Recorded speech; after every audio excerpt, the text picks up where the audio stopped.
Mengapa orang zaman dahulu itu stresnya lebih sedikit dibanding orang zaman sekarang? Kalau dibandingkan, hidup di zaman dahulu itu jauh lebih sulit dibandingkan hidup di saat ini.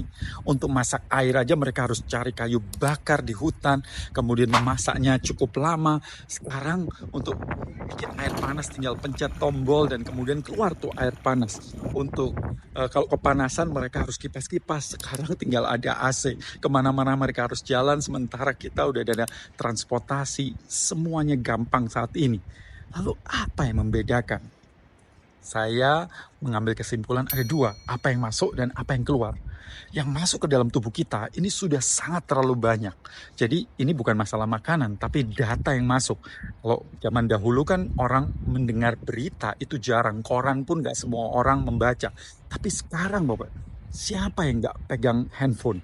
Namanya media sosial, WhatsApp group dan sebagainya, itu berita-berita super banyak. Jadi makanan kita banyak. Sementara di sisi lain, yang keluar itu sedikit banget. Orang zaman dahulu kan bergerak ya. Sementara kita duduk mager.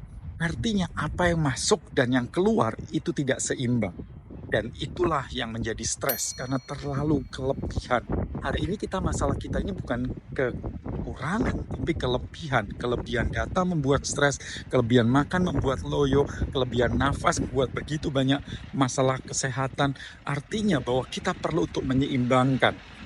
Artinya, kalau Anda ingin supaya hidup Anda menjadi lebih baik, satu hal yaitu kurangin data yang masuk, tapi banyaklah bergerak. Ingat zaman COVID, di mana data begitu banyak yang membuat tegang. Di sana ada berita ini, berita itu, kemudian sirene kemana kita dengar setiap saat, masjid itu dengar tuh suara innalillahi dan sebagainya. Kita ketakutan kan, tapi kita nggak punya saran untuk melepaskan. Kita nggak boleh jalan-jalan, nggak boleh keluar dari rumah. Dan disitulah namanya kecemasan itu meningkat luar biasa. Dan saran saya adalah satu, kurangin data yang masuk. Dan yang kedua adalah banyaklah bergerak. Ketika Anda stres, hal yang paling pertama Anda bisa lakukan adalah bergerak. South Australian University itu membuat sebuah riset Februari 2023 itu mengeluarkan sebuah riset mengatakan bahwa olahraga itu mempunyai efektivitas 1,5 kali dibandingkan antidepresan. Jadi kalau Anda punya kecenderungan untuk depresi, kecemasan dan sebagainya, menurut saya satu hal yang Anda harus lakukan adalah kurangin data dan banyaklah bergerak. Sampai ketemu dengan saya, Robin Fastin. Salam bahagia.